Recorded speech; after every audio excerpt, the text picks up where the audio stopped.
Okay guys, here's a Hail Mary repair on my washer dryer. This gave out on me last year when I started getting an LE error code on the display. What happened was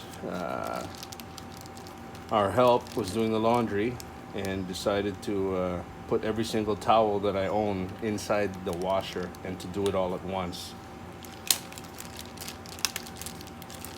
Needless to say, she's no longer with us. But here's the replacement part that just showed up. Sorry, I didn't get a video of me dismantling this, but when I put it back together, you'll see where everything goes. It took me less than a minute just to open this up and remove the stator and the magneto. Okay, so here we've got the old coil. Here's the part we're going to be replacing. Now I've searched everywhere. I've checked some forums, Google. Everyone says if you're getting an LE error code on this LG washer is to replace this rotor sensor. So here's my replacement part. Looks pretty much the same. So let's get to it.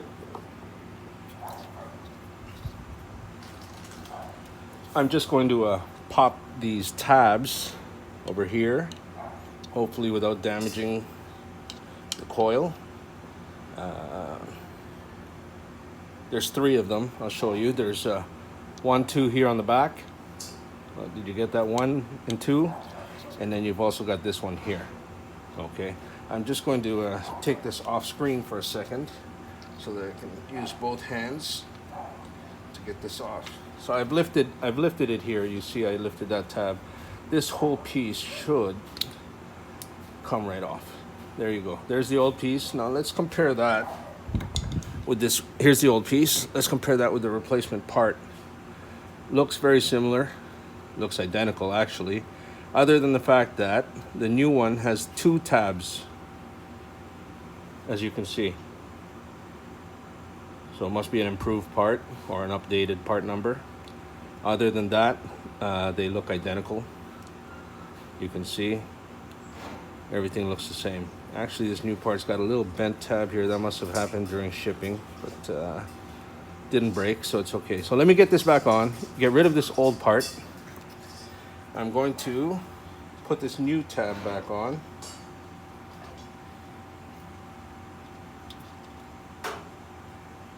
While I'm off screen now, but what I'm doing is just straightening this.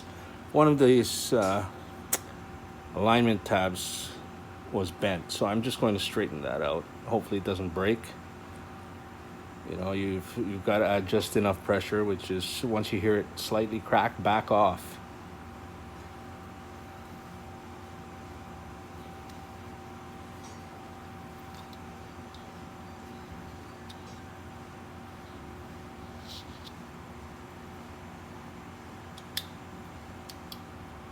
Now, these 3, you see the 3 tabs on the back. This one by my index finger is the one that was bent. It's still a little bit bent.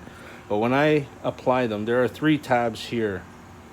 Let me get a bit further. 3, 1, 2, and 3. You'll see, notice the other ones don't have any tabs. So that's where these 3 tabs will go. And on the front, even though the new improved model only has 2 tabs, there's only 1 tab located on the front of this wheel. Okay?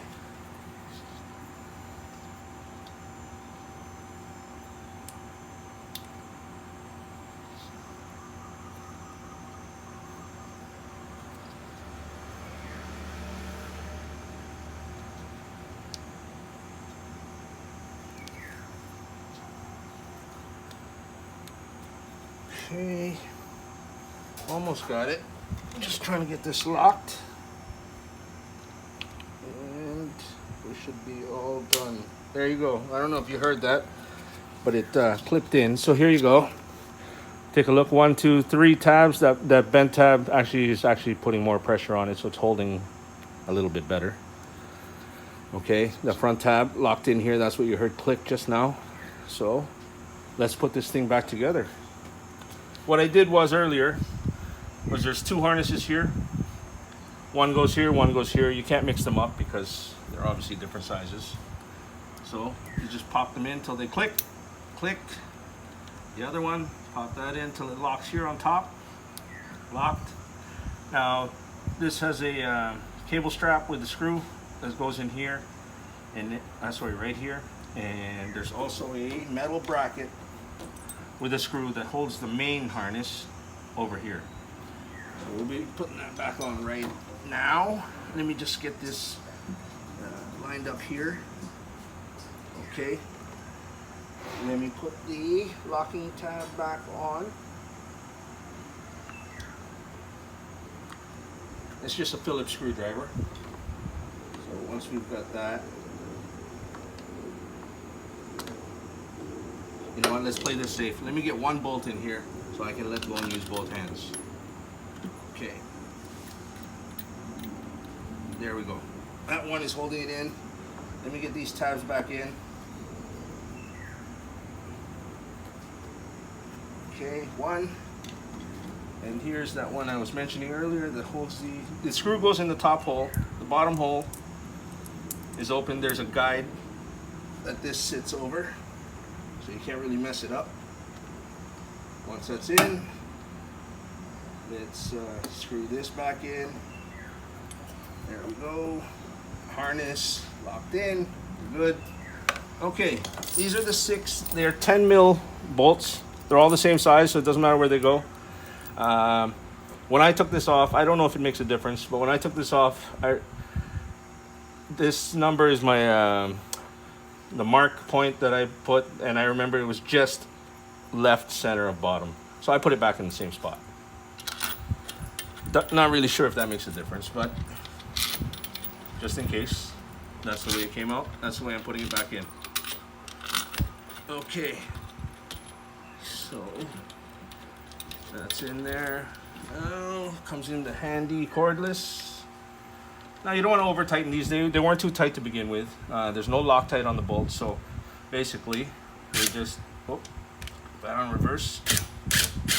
Let's just get these back in.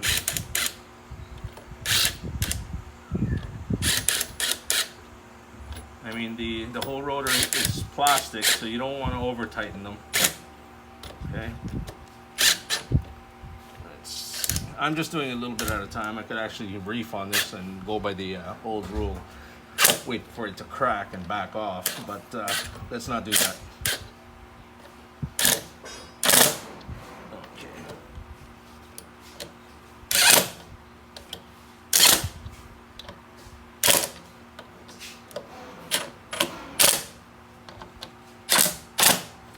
All right, so we've got all 6 pieces in there.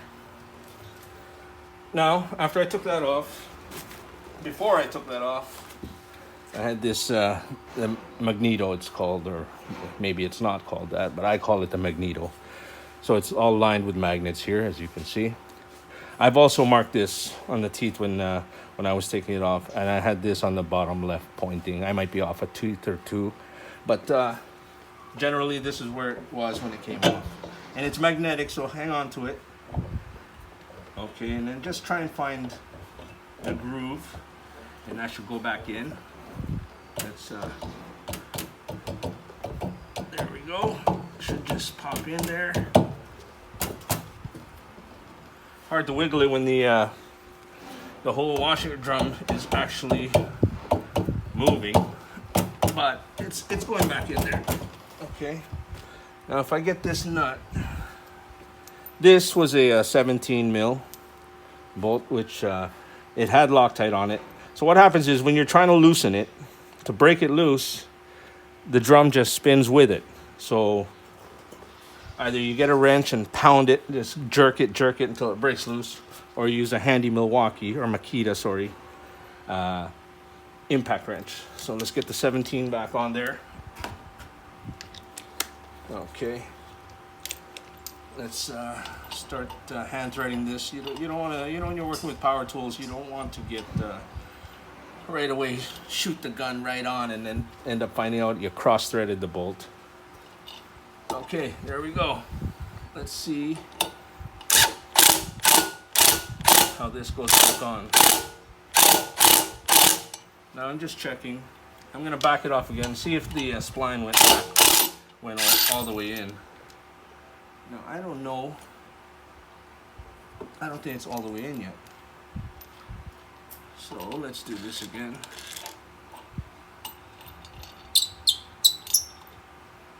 And forward, reverse, forward, reverse. Anyway, forward. Yeah, it seems like it's locking. There we go. So that's tight. I'm going to back it off and see how far the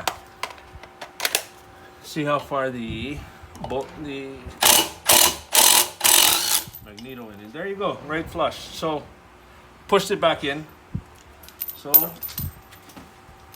let's get this all put back together. So actually that's it. After this goes back on, it's just this outer panel that goes back on, which I didn't show you at the beginning, but you'll see how it goes back on. 4 Phillips screws, pretty basic. There we go. All right, we're good. So let's see if this turns. Yeah, it's not catching on anything. No, I don't think it's catching on. Okay, seems to be turning.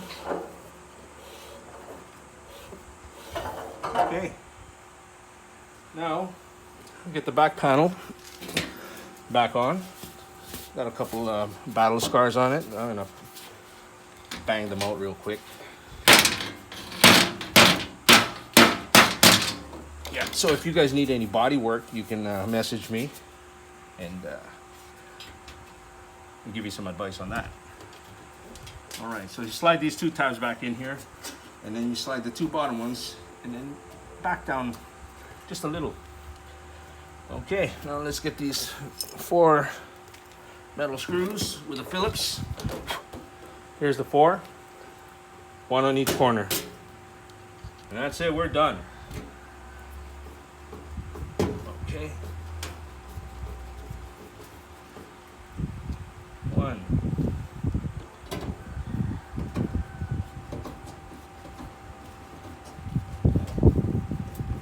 2.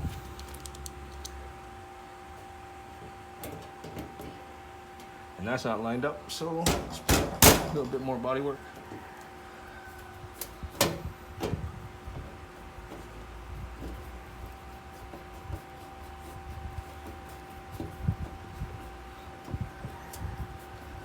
you go. Notice I put that in on an angle, but it straightened out pretty good. All right, there's the last one. Okay. All right. Now I'll be right back. I'm going to hook up the water line and we'll give this thing a test. Okay, but that's how you replace the rotor on an LG washing machine.